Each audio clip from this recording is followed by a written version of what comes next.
90ാമത്തെ വണ്ടിയാണ്. സോ ഇതിൻ്റെ അകത്ത് നിങ്ങൾക്ക് ഇതാണ് ഇതിൻ്റെ RPM മീറ്റർ വരുന്നത്. അപ്പോൾ നിങ്ങൾ സ്പീഡോമീറ്റർ ഇവിടെ ആക്ച്വലി ഇത് കണ്ടോ, ഇവിടെ ഒരു പ്ലേറ്റ് വരുന്നുണ്ട്.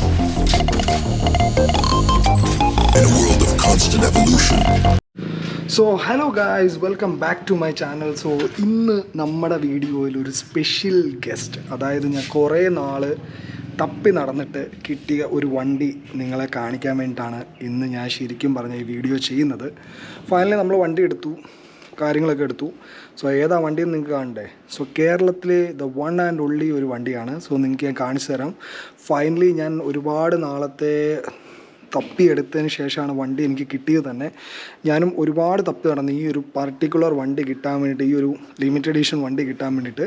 സോ നേരെ നമുക്ക് വണ്ടി കാണാം. ഇന്നിപ്പോൾ നിലവിൽ ഞാൻ എൻ്റെ വീഡിയോയ്ക്ക് എത്തും ഫുൾ ഈ വണ്ടിയുടെ ഇൻറ്റീരിയറും കാര്യങ്ങളൊക്കെ ആയിരിക്കും ഈ ഒരു വീഡിയോയിൽ. സോ സെക്കൻഡറി വീഡിയോയിലായിരിക്കും ഞാൻ കൂടുതലും എൻ്റെ ഡ്രൈവിങ്ങും കാര്യങ്ങളും എല്ലാം ഞാൻ ഇതിനകത്ത് ഉൾപ്പെടുത്താൻ പോവുക. സോ ഗായ്സ്, ഇതാണ് നമ്മുടെ സ്പെഷ്യൽ വണ്ടി എന്ന് ഞാൻ പറഞ്ഞു. സോ നിങ്ങൾക്ക് ഒറ്റ ലുക്കിൽ കാണുമ്പം ഇത് ഹോണ്ട സിവിക് അല്ലേ, ഇത് നമ്മൾ ഒരുപാട് കണ്ടിട്ടുള്ള വണ്ടിയാണ് എന്നുള്ളൊരു തോന്നലുണ്ടാവും. പക്ഷേ ഇവിടെ ഒരു സാധനം എഴുതിയേക്കുന്നത് കേട്ടോ, spot. So the one and only original spot in Kerala എന്ന് വേണമെങ്കിൽ പറയാം. സോ ഇത് ഒറ്റൊരു വണ്ടിയേ ഉള്ളൂ കേരളത്തിൽ, കാരണം വേറെ വണ്ടിയില്ല. ഞാൻ കുറേ തപ്പി ഏറ്റവും അവസാനം കിട്ടിയ ഒരു വണ്ടിയാണിത്. സോ ഇതിൻ്റെ ഫീച്ചർ വൈസും കാര്യങ്ങളൊക്കെയാണ് ഞാനിന്ന് പറയാൻ പോകുന്നത്. ഫൈനലി നമ്മൾ ഇങ്ങോട്ട് NOC ഒക്കെ എടുക്കാൻ വേണ്ടി കൊടുത്തിട്ടുണ്ട്. So look at this. So ഇതിൻ്റെ ഡീറ്റെയിൽസും കാര്യങ്ങളുമായിരിക്കും ഇന്ന് നമ്മൾ പറയാൻ പോകുന്നത്. ഡ്രൈവിംഗ് വീഡിയോ നമുക്ക് പിന്നെ നമ്മുടെ ചാനലിൽ നെക്സ്റ്റ് വീഡിയോയിലായിരിക്കും. സോ ഫസ്റ്റ് ഞാൻ ഈ വണ്ടിയുടെ ഇതാണ് നമ്മുടെ കീ എന്ന് പറയുന്നത്. ഹോണ്ട സിവിക്കിൻ്റെ കീ ആണിത്. സോ ഇത് ആക്ച്വലി ഇതാണ് ഇതിൻ്റെ ഇൻറ്റീരിയർ. സ്റ്റിയറിങ് ആക്ച്വലി നോർമൽ വണ്ടിയേക്കാളും കുറച്ചുകൂടെ ചെറിയതാണ്. അതുപോലെ തന്നെ ഇവിടെ കുറച്ചും കൂടെ എന്താ പറയുക, നമ്മുടെ കൺട്രോൾസും കാര്യങ്ങളും എല്ലാം ഡ്രൈവേഴ്സിന് ഫോക്കസ് ആവുന്ന രീതിയിലാണ്. അതായത് പില്ലിയന് ഫോക്കസ് കൂടാതെ നമ്മുടെ ഇത് ഫുൾ സ്റ്റോക്കാണ് വണ്ടി. ഫുൾ സ്റ്റോക്ക് എന്ന് പറഞ്ഞാൽ ഫുൾ സ്റ്റോക്കാണ്. സോ ഇതാണ് നമ്മുടെ RPM മീറ്ററൊക്കെ ഇതിൻ്റെ. ഞാൻ ഇപ്പോൾ ലൈറ്റ് ഓണാക്കി കാണിച്ചു തരാം. സോ ഇവിടെ ഒരു സംഭവം മറിഞ്ഞിരിക്കുന്നുണ്ട്, അത് ഞാൻ എന്താണെന്ന് ഇപ്പോൾ നിങ്ങൾക്ക് കാണിച്ചു തരാം കീ ഒന്ന് ഓണാക്കിയതിന് ശേഷം. സോ ഇതാണ് ഏകദേശം ഇതിൻ്റെ ഇൻറ്റീരിയർ. സോ ഇവിടെ പറയുകയാണെങ്കിൽ നമ്മുടെ പവർ വിൻഡോ സ്വിച്ച് ഇവിടെ ഉണ്ട്. അതുപോലെ തന്നെ നമ്മുടെ ലോക്കിംഗ് അൺലോക്കിംഗ് ഇവിടെ ഉണ്ട്. അതുപോലെ നമുക്ക് വിൻഡോ ലോക്ക് ചെയ്യാനുള്ളത്. അതുപോലെ തന്നെ ഇത് നമ്മുടെ മിറർ കൺട്രോളാണ്, നമുക്ക് മിറർ ഫോൾഡ് ചെയ്യാൻ പറ്റും. അതുപോലെ തന്നെ സെലക്ട് റീസെറ്റ് ബട്ടണ്, അതുപോലെ തന്നെ നമുക്കിവിടെ ബ്രൈറ്റ്നസ് അഡ്ജസ്റ്റ് ചെയ്യാനുള്ള ബട്ടൺ ഇവിടെയാണ്. സോ ഈ ഒരു മോഡലിൽ പർട്ടിക്കുലർ ഈ ഒരു ഒറ്റൊരു മോഡലേ ഉള്ളൂ ഈ ഒരു ലിമിറ്റഡ് എഡിഷനിൽ. വേറെ എക്സ്ട്രാ മോഡൽസ് ഒന്നുമില്ല, ഒറ്റൊരു മോഡലാണ് വന്നുകൊണ്ടിരുന്നത്. ആൻഡ് ഇവിടെ ഒരു ബാഡ്ജിങ് ഉണ്ട് കേട്ടോ. ഇതാണ് ഏറ്റവും വലുത്. ഇതുണ്ടോ, സ്പോട്ട് 0090. സോ എൻ്റെ 90ാമത്തെ വണ്ടിയാണ്. സോ ഇതിൻ്റെ അകത്ത് നിങ്ങൾക്ക് അത്യാവശ്യം സാധനങ്ങൾ മേടിക്കാം. സോ അന്നാണെങ്കിൽ പോലും ഇവിടെ ഒരു പവർ ഔട്ട്ലെറ്റ് ഉണ്ട്, ഇവിടെ ഒരു ഓക്സിൻ്റെ ഔട്ട്ലെറ്റ് ഉണ്ട്. അതുപോലെ തന്നെ നമ്മുടെ സെൻറ്ററിൽ ഈ ഒരു സ്പേസ് ഉണ്ട്. സോ ഇതിൻ്റെ അകത്ത് തന്നെ കപ്പ് ഹോൾഡേഴ്സും ഉണ്ട്. നമുക്ക് ആവശ്യമുണ്ട്, ഇപ്പോൾ ഒരു കപ്പ വേണ്ടെങ്കിൽ ഒരു കപ്പ് വെച്ചിട്ട് ബാക്കി അടച്ചു വെക്കാം. ഇതിൻ്റെ അകത്ത് നമുക്ക് അത്യാവശ്യം ചില്ലറയും കാര്യങ്ങളൊക്കെ ഇടാം. സോ ഇത് മാനുവൽ ഒറ്റ വേർഷനേ വന്നിട്ടുണ്ടായിരുന്നുള്ളൂ. സോ ഇതിൻ്റെ അകത്ത് നമുക്ക് അത്യാവശ്യം സ്പേസ് ഉണ്ട് ആംറസ്റ്റിൻ്റെ അകത്ത്. സോ ഇതാണ് സീറ്റും കാര്യങ്ങളെല്ലാം വരുന്നത്. സോ എല്ലാം ഇറ്റ്സ് റിയലി ഇത്രയും വർഷം പഴക്കമുള്ള ഒരു 15 വർഷം പഴക്കമുള്ള ഒരു വണ്ടി എന്നുള്ളൊരു ഫീലിങ്ങേ ഇല്ല. It's really amazing. എല്ലാ കാര്യങ്ങളും വർക്കിംഗ് ആണ്, ഇതുണ്ടല്ലേ. സോ ഇതിൽ മിററ്, അതുപോലെ തന്നെ ഈ ഒരു മിറർ കുറച്ച് ഓൾഡ് ഫാഷനാണ്, ബട്ട് ഇത്രയും പഴയ വണ്ടിയല്ല, ഇറ്റ്സ് ഓക്കെ. അതുപോലെ തന്നെ ഇത് full auto climate control AC ആണ് ഇതിനകത്ത് വരുന്നത്. അന്ന് തൊട്ട് 2006 സിവിക്ക് ലോഞ്ച് ചെയ്യുന്നത്. അന്ന് മുതൽ ഈ ഓട്ടോമാറ്റിക് ക്ലൈമറ്റ് കൺട്രോൾ AC ആണ് വരുന്നത്. സോ ഇത് നമ്മുടെ double indicator. It's everything is super cool. So നമുക്ക് എന്തായാലും വണ്ടി ഒന്ന് സ്റ്റാർട്ട് ചെയ്യാം, എന്നിട്ട് നിങ്ങൾക്ക് കാണിച്ചു തരാം എന്തൊക്കെ സംഭവം ഉണ്ടെന്ന്. കണ്ടോ, ഞാൻ കീ ഇടുമ്പോൾ തന്നെ കണ്ടോ, ഒന്നുകൂടെ ഞാൻ കാണിച്ചു തരാം. നോക്കിക്കോണേ, ഞാൻ കീ ഊരി കീ ഇടാൻ പോവാണ്. കണ്ടോ, RPM മീറ്റർ അപ്പോഴാണ് തെളിഞ്ഞ് വരുന്നത്. So let's. സോ ഗായ്സ്, ഇതിൻ്റെ ഇതുണ്ടോ സെൻറ്ററിൽ ഇതാണ് ഇതിൻ്റെ RPM മീറ്റർ വരുന്നത്. അപ്പോൾ നിങ്ങൾ ചോദിക്കും സ്പീഡോമീറ്റർ എവിടെയാണ്? സ്പീഡോമീറ്റർ ആക്ച്വലി ഇതിൻ്റെ മണ്ടയിലാണ്. സോ ഞാൻ കാണിച്ചു തരാം. എത്രമാത്രം കാണുന്നുണ്ടെന്ന് എനിക്കറിയത്തില്ല. സോ ലൈക്ക് ഇത് മാക്സിമം ബ്രൈറ്റ്നസ് ആണ് ഞാൻ ഇട്ടേക്കുന്നത്. സോ ഇവിടെയാണ് നമ്മുടെ ഫ്യൂവലിൻ്റെ മീറ്റർ വരുന്നത്. ഇവിടെയാണ് ടെമ്പറേച്ചർ. അതുപോലെ ഇതാണ് നമ്മുടെ സ്പീഡോമീറ്റർ 0 എന്നുള്ളതാണ്. സോ നമ്മൾ വണ്ടി ഓടിക്കുമ്പോൾ സ്പീഡോമീറ്റർ അങ്ങോട്ടും ഇങ്ങോട്ടും ചേഞ്ചസ് വരും. അതുപോലെ തന്നെ നമ്മുടെ beautifully automatic climate control AC. അതുപോലെ അന്ന് തന്നെ 6 CD ചേഞ്ചറാണ് ഇതിൻ്റെ അകത്ത് ഒറിജിനൽ സ്റ്റോക്കിൽ വന്നുകൊണ്ടിരുന്നത്. ആക്ച്വലി ഈ ഒരു വണ്ടി മേടിച്ചപ്പോൾ എനിക്ക് വേറൊരു സെറ്റ് കിട്ടിയായിരുന്നു, പക്ഷേ അത് നിലവിലെ ടച്ചും കാര്യങ്ങളൊന്നും വർക്കിംഗ് അല്ലായിരുന്നു. അപ്പോൾ അതുകൊണ്ട് തന്നെ നമ്മളത് ഊരി വെച്ചിട്ട് നമ്മൾ ഇത് തന്നെ സ്റ്റോക്ക് തന്നെ വെച്ചു. ഇനിയിപ്പോൾ നിലവിൽ ഞാനൊരു ആഫ്റ്റർ മാർക്കറ്റ് ആൻഡ്രോയിഡ് സിസ്റ്റം വെക്കാനുള്ളൊരു പ്ലാനിങ് എനിക്കുണ്ട്. അതുപോലെ തന്നെ ഇവിടെ കണ്ടോ, അന്നത്തെ വണ്ടിയിൽ തന്നെ ഓട്ടോ രണ്ട് മിററും അതുപോലെ മിറർ അഡ്ജസ്റ്റ്മെൻറ്റും ഉണ്ട്. അതുപോലെ തന്നെ എവറിത്തിങ്, ഈ വണ്ടിയിലുള്ള എവറിത്തിങ് വർക്കിംഗ് ആണ്, എല്ലാം വർക്കിംഗ് കണ്ടീഷനിലാണ്.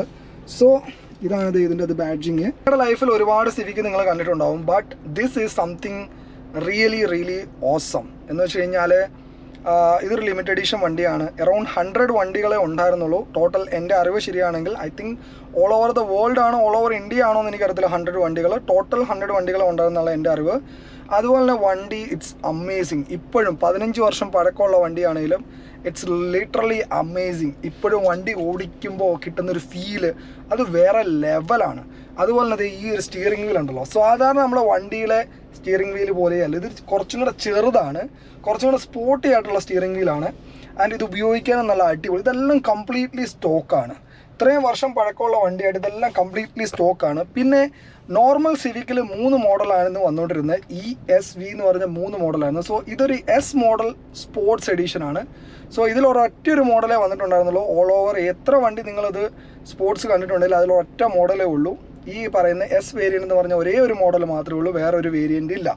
സോ അതുപോലെ തന്നെ ഈ സ്പോർട്സ് മനസ്സിലാക്കാൻ വേണ്ടിയിട്ടുള്ളൊരു എളുപ്പ വഴിയാണ് ഞാൻ നേരത്തെ പറഞ്ഞ പോലെ. ഇവിടെ ആക്ച്വലി ഇതുണ്ടോ, ഇവിടെ ഒരു പ്ലേറ്റ് വരുന്നുണ്ട്, നിങ്ങൾക്ക് കാണാൻ പറ്റുന്നുണ്ട് നേരത്തിൽ. ഇതുണ്ടോ സ്പോർട്ട്, എൻ്റെ 90ാമത്തെ വണ്ടി, ഞാൻ ഓൾറെഡി വീഡിയോയിൽ പറഞ്ഞു. അതുപോലെ തന്നെ കുറച്ച് ചേഞ്ചസ് ഉള്ളൂ. വണ്ടിയുടെ എഞ്ചിൻ ഭാഗത്തോ കാര്യങ്ങളിലോ ഒന്നും ചേഞ്ച് ഇല്ല. ബട്ട് ടു ബി ഓണസ്റ്റ് ഇപ്പോഴും നിങ്ങൾക്ക് ഇതുണ്ടോ, എനിക്ക് ഈ ഒരു വണ്ടിയോട് ഭയങ്കര താല്പര്യം. അതെന്താണെന്നുള്ളത് അടുത്ത വീഡിയോയിൽ നമ്മൾ ഡ്രൈവ് ചെയ്യുമ്പോൾ ഞാൻ പറഞ്ഞു തരുന്നതായിരിക്കും. ഇപ്പം നിലവിൽ ഞാൻ ഇതിൻ്റെ ഒരു ഡിസ്പ്ലേയും കാര്യങ്ങളൊന്നും ചേഞ്ച് ചെയ്യുന്നില്ല, കുറച്ച് കഴിഞ്ഞിട്ട് ചേഞ്ച് ചെയ്യുന്നില്ല. കുറച്ച് മോഡിഫിക്കേഷൻ്റെ പ്ലാനിങ് ഒക്കെ ഉണ്ട്, അത് കുറച്ച് കഴിഞ്ഞിട്ടുള്ളൂ. സോ ഞാൻ എന്തായാലും ഈ ഔട്ട് സൈഡ് നിങ്ങൾക്ക് കാണിച്ചു തരാം, ഔട്ട് സൈഡിൽ എന്തൊക്കെ വ്യത്യാസം ഉണ്ടെന്ന്. സോ ഇൻറ്റീരിയറിൽ ഇപ്പോൾ നിങ്ങൾ നോക്കുവാണെന്നുണ്ടെങ്കിൽ നോർമൽ സിവിക്കും ഇതും തമ്മിൽ വലിയ വ്യത്യാസങ്ങളൊന്നുമില്ല. ആസ് സൂൺ ആസ് ആ സീറ്റും കാര്യങ്ങളും എല്ലാം. ഇതിൻ്റെ വളരെയധികം യൂണീക്കായിട്ട് തോന്നിയൊരു സാധനമാണ് ഇതിൻ്റെ ഗിയർ ലിവറും. അതുപോലെ തന്നെ ഇത് നമുക്ക് ആംബ്രസ് അഡ്ജസ്റ്റ് ചെയ്യാം, ഗിയർ ലിവറും. അതുപോലെ തന്നെ ഇതിൻ്റെ ഹാൻഡ് ബ്രേക്കും. ഇതിൻ്റെ ഹാൻഡ് ബ്രേക്കും ആണ് ഒരു പ്രത്യേക രീതിയാണ് മൊത്തം. അതുപോലെ തന്നെ എല്ലാം നല്ല അടിപൊളി. എനിക്ക് എന്ന് വെച്ചാൽ ഈ ഒരു ഫീച്ചറാണ് എനിക്ക് ഏറ്റവും കൂടുതൽ ഇഷ്ടപ്പെട്ടത്. കാരണം അന്ന് തന്നെ ഈ ഒരു ഭാഗം കണ്ടോ, ഇവിടെ മുതൽ ഇങ്ങനെ മുകളിലോട്ട് ആ സ്പീഡോമീറ്റർ മുതൽ ഇങ്ങനെ കണ്ടോ, ഇത് ഫുള്ളി ഡ്രൈവർ ഫോക്കസ്ഡ് എന്നുള്ള രീതിയിലാണ്. സോ നമ്മുടെ ഡ്രൈവിങ്ങിൽ പെട്ടെന്ന് തന്നെ നമുക്ക് സ്വിച്ചസും കാര്യങ്ങളൊക്കെ ചെയ്യുകയും ചെയ്യാം, നമ്മുടെ ശ്രദ്ധ തെറ്റുകയില്ല. അതുപോലെ തന്നെ ഇപ്പോൾ പല വണ്ടികൾക്കും ഉള്ളൊരു സംഭവമാണ് ഹെഡ് അപ്പ് ഡിസ്പ്ലേ. പക്ഷേ അന്ന് തന്നെ 2006 മുതലേ ഹോണ്ട സിവിക്കിൻ്റെ അകത്ത് ഇങ്ങനൊരു മീറ്ററാണ്, 2 മീറ്ററായിട്ടാണ് വന്നുകൊണ്ടിരുന്നത്. ഈ ഒരു ഡിസൈനാണ് എനിക്ക് സത്യം പറഞ്ഞാൽ ഹോണ്ട സിവിക്കിലോട് എന്നെ ഒരുപാട് അട്രാക്ട് ചെയ്തത്. ഇതുകൊണ്ട് തന്നെയാണ്. കാരണം ഈ ഒരു യുണീക്ക് ഫീച്ചറാണ് അന്നത്തെ കാലത്ത് ഒരു ഭയങ്കര യുണീക്കായിട്ട് എനിക്ക് തോന്നിയൊരു സംഭവമായിരുന്നു. 2 ഡബിൾ മീറ്റർ വരിക, അതും ഇതിൽ കണ്ടില്ല, RPM മീറ്റർ, അതുപോലെ തന്നെ അവിടെ speedometer. And this was amazing. So എൻ്റെ ഫസ്റ്റ് ഓഫ് ഓൾ ഒരു കാര്യം ഞാൻ നിങ്ങളോട് പറയാം. അതായത് ഇത് എൻ്റെ ഫസ്റ്റ് സിവിക് അല്ല, ഞാൻ ഒരുപാട് സിവിക്ക് മാറി യൂസ് ചെയ്തിട്ടുണ്ട്. അത് ഞാൻ കംപ്ലീറ്റ് ഡീറ്റെയിൽസ് എൻ്റെ നെക്സ്റ്റ് വീഡിയോയിൽ ഞാൻ റൈഡ് ചെയ്യുന്ന സമയത്ത് ഞാൻ നിങ്ങൾക്ക് പറഞ്ഞുതരാം. സോ അകത്തെ വിശേഷങ്ങളും കാര്യങ്ങളൊക്കെ ഞാൻ വണ്ടിയുടെ നിങ്ങൾക്ക് പറഞ്ഞു തന്നു. ഇനി പുറത്ത് എന്തൊക്കെ ചേഞ്ചസ് ഉണ്ടെന്നല്ല അറിയണ്ടേ. So first of all let me tell you. So ഇതിൻ്റെ താഴെ ഒരു സാധനം സ്പ്ലിറ്റർ വരുന്നുണ്ടായിരുന്നു, ബട്ട് ഇതിൻ്റെ താഴെ ഒരു സാധനങ്ങളുണ്ട്, പക്ഷേ അത് നമുക്ക് കിട്ടിയില്ല. അതെനിക്ക് ഭയങ്കര സങ്കടം ഉണ്ടാക്കിയൊരു സംഭവമാണ്, കിട്ടിയില്ല. അതുപോലെ സൈഡ്സിൽ എന്തായാലും ഇല്ലായിരുന്നു, ഫ്രണ്ടിലും ബാക്കിലും ആയിരുന്നു എക്സ്ട്രാ ഒരു കിറ്റ് വന്നുകൊണ്ടിരുന്നത്. ലൈക്ക് ഇതുപോലൊരു കിറ്റ് വന്നുകൊണ്ടിരുന്നത്. സോ ഇതിൻ്റെ കറക്റ്റുള്ള പേര് എനിക്കറിയത്തില്ല. അതുപോലെ തന്നെ കമ്പനി തന്നെ സ്റ്റോക്കായിട്ട് ഈ ഒരു സ്പോയിലർ കമ്പനി തന്നെ സ്റ്റോക്കായിട്ട് തരുന്നുണ്ടായിരുന്നു. അതുപോലെ തന്നെ പുറകിൽ എസ്സെന്നോ ഇന്നോ ഒന്നുമില്ല, സ്പോർട്സ് എന്ന് പറഞ്ഞത് ഈ ഒരു ബാഡ്ജിങ്ങാണ് വന്നുകൊണ്ടിരുന്നത്. So this is completely stock. ഈ സ്റ്റോക്ക് ഇതെല്ലാം കംപ്ലീറ്റ്ലി സ്റ്റോക്കാട്ടോ, ഒന്നും തന്നെ മാറിയിട്ടില്ല, എല്ലാം കംപ്ലീറ്റ്ലി സ്റ്റോക്കാണ്. ഈ ഒരു സ്പോർട്ട് എന്ന് പറഞ്ഞ ബാഡ്ജിങ് വരും, ഹോണ്ട സിവിക് എന്നുള്ള ഇതെല്ലാം നമ്മൾ കംപ്ലീറ്റ്ലി സ്റ്റോക്കാണ്, ഒന്നും ചേഞ്ച് ചെയ്തിട്ടില്ല, ഒരു സാധനം പോലും റീപ്ലേസ് ചെയ്തിട്ടില്ല. അതുപോലെ തന്നെ വീൽസിലോട് നോക്കുവാണെങ്കിൽ വൈറ്റ് കളർ അലോയ് വീൽസ് ആയിരുന്നു ഇതിന് വന്നുകൊണ്ടിരുന്നത്. ആൻഡ് ഇവിടെ ഒരു ബാഡ്ജിങ്, 2 സൈഡിലും സ്പോർട്ട് എന്ന് പറഞ്ഞ badging. So first of all ഇത്രയും ചേഞ്ചസ് ആയിരുന്നു വണ്ടിയിൽ വന്നുകൊണ്ടിരുന്നത് പുറത്തുനിന്ന് നമ്മൾ നോക്കുമ്പോൾ തന്നെ. And this was amazing. So ഇവിടെ നിങ്ങൾ നോക്കിക്കഴിഞ്ഞാൽ ഒരു റിവേഴ്സ് ക്യാമറ കാണാം. സോ സാധനം അതിൻ്റെ ടച്ച് വർക്ക് ചെയ്യുന്നില്ല, അപ്പോൾ ഞാൻ ഊരി വെച്ചതാണ്. സോ പെട്ടെന്ന് നിങ്ങൾ പുറത്തുനിന്ന് നോക്കുമ്പോൾ ഈ ഒരു ബാഡ്ജിങ്, അതായത് ഇതിൻ്റെ ഒറിജിനൽ ഞാൻ കിട്ടുമെന്ന് നോക്കുന്നുണ്ട്. അതിൻ്റെ കുറച്ച് ഇവിടെയൊക്കെ പോയിട്ടുണ്ട്. അപ്പോൾ ഇതിൻ്റെ ഒരു ഒറിജിനൽ കിട്ടുമെന്ന് ഞാൻ 2 സൈഡിലും നോക്കുന്നുണ്ട്. അതുപോലെ തന്നെ ഈ വൈറ്റ് അലോയ് വീലും കണ്ടു കഴിഞ്ഞാൽ ഇറ്റ്സ് സ്പോർട്ട്. സോ ഇത്രയാണ് ഗൈസ് ഇതിൻ്റെ അകത്ത് ചേഞ്ചസ് വരുന്നത്. മോസ്റ്റ്ലി എനിക്ക് വണ്ടി വളരെയധികം ഇഷ്ടപ്പെട്ട ഒരു വണ്ടിയാണ്. എൻ്റെ one of the favourite Honda ഫാനായിട്ടുള്ള ഒരാളാണ് ഞാൻ. ആൻഡ് ടു ബി ഹോണസ്റ്റ് പറയുവാണെങ്കിൽ എൻ്റെ നേരത്തെ ഒരു ഹോണ്ട CR-V ഉണ്ടായിരുന്നു. അത് നിലവിൽ മലപ്പുറത്തുള്ള ഒരു ഇപ്പം ഈയിടെ ലഡാക്ക് പോയൊരു ടീമുണ്ട്, കോണ്ടസയിൽ ലഡാക്ക് പോയൊരു ടീമുണ്ട്. പുള്ളിയാണ് ആ ഒരു വണ്ടി എൻ്റെ എടുത്തത്. സോ ഈ ഒരു വണ്ടി നമ്മൾ ഇപ്പോൾ NOC ഒക്കെ എടുത്ത് ഇങ്ങോട്ട് പേര് മാറാൻ വേണ്ടി കൊടുത്തു. അതുപോലെ എൻ്റെ ബാക്കിൽ തന്നെ ഈ ഒരു ഹോണ്ട സിറ്റിയാണ്. ഞാൻ ഓൾറെഡി ഒരു ഷോർട്ടിൽ ഇട്ടിരുന്നു. ഈ വണ്ടി ആക്ച്വലി കൊടുക്കാനുള്ളതാണ്. This is an automatic. ഇത് ഓട്ടോമാറ്റിക്കാണ്. 2010 66,000 കിലോമീറ്റേഴ്സ് വണ്ടി ആകെ ഓടിയിട്ടുള്ളൂ. ടോപ്പ് മോഡൽ V മോഡൽ ഓട്ടോമാറ്റിക്കാണ്. സോ ഇറ്റ്സ് സ്റ്റിൽ MH പാസിങ്ങിലാണ്. ആർക്കെങ്കിലും താല്പര്യം ഉണ്ടെന്നുണ്ടെങ്കിൽ NOC എടുത്തോ രജിസ്റ്റർ ചെയ്തോ എങ്ങനെയാണെന്ന് വെച്ചാൽ കൊടുക്കാം. താല്പര്യമുള്ളവർക്ക് എന്നെ ഇൻസ്റ്റാഗ്രാമിൽ കോൺടാക്ട് ചെയ്യാം. സോ ഈ ഒരു വണ്ടിയുടെ വിശേഷങ്ങളാണ് ഞാൻ നിങ്ങളോട് ഷെയർ ചെയ്യുന്നത്. സോ ഇതിൻ്റെ കുറച്ച് മോഡിഫിക്കേഷൻസ്, പ്ലാനിങ്, ഐഡിയ ഒക്കെ എൻ്റെ മൈൻഡിലുണ്ട്. ബട്ട് കുറച്ച് ടൈം എടുക്കും. കാരണം കുറേ കാര്യങ്ങൾ. ഫസ്റ്റ് ഓഫ് ഓൾ എനിക്ക് ഈ ഒരു വൈറ്റ് കുറച്ച് ഡിമ്മായിട്ടുണ്ട്. അപ്പോൾ എനിക്ക് ഈ ഒരു വൈറ്റ് കളറ് ഒന്നുകൂടെ റീച്ച് ചെയ്യണം എന്നൊക്കെ ഉള്ളതുകൊണ്ട് ഞങ്ങൾക്ക് കാണിച്ചു തരാം. ഇതുണ്ടോ? സോ ഈ ഒരു വൈറ്റ് ചെറുതായിട്ട് ഡിമ്മായിട്ടുണ്ട്. അപ്പം ഈ ഒരു കളറാണ് എനിക്കിവിടെ വേണ്ടത്. അപ്പോൾ അതുകൊണ്ട് തന്നെ ഫസ്റ്റ് ഓഫ് ഓൾ വീൽസിലും കുറച്ച് മോഡിഫിക്കേഷൻ, എൻ്റെ മൈൻഡിൽ കുറേ മോഡിഫിക്കേഷൻ പ്ലാൻ ഉണ്ട്. അപ്പോൾ അതിനനുസരിച്ച് ഞാൻ എന്തായാലും മോഡിഫിക്കേഷൻ ചെയ്യുന്നതായിരിക്കും. പിന്നെ റിയർ ഞാൻ നിങ്ങൾക്ക് കാണിച്ചു തരുന്നത്. റിയറിൽ എന്താ എനിക്ക് ഏറ്റവും ഇഷ്ടപ്പെട്ടൊരു സംഭവം അറിയുമോ? സാധാരണ എല്ലാ വണ്ടിയിൽ നിന്നും വ്യത്യാസമായിട്ടുള്ള ഒരു ഡോർ ഹാൻഡിലാണ് ഇതിന്. ഇതുണ്ടോ? ഒരു യുണീക്ക് ഡിസൈൻ, ഒരു കേർവ് പോലത്തെ ഒരു ഡിസൈൻ. അതുപോലെ ഇതുണ്ടോ? ഇതാണ് ഇതിൻ്റെ ഇൻറ്റീരിയർ. സോ സെൻട്രലിൽ ഒരു ഇതുണ്ട്. പിന്നെ അത് തുറന്ന് കാണിക്കുന്നില്ലെന്നേ ഉള്ളൂ. നീറ്റ് ആൻഡ് ക്ലീൻ ആണ്. സോ ഈ ഒരു വണ്ടി ഏകദേശം നമ്മളൊരു 1.5-2 വർഷത്തോളം സെർച്ച് ചെയ്തതിന് ശേഷമാണ് ഈ ഒരു ലിമിറ്റഡ് എഡിഷൻ വണ്ടി കിട്ടിയത്.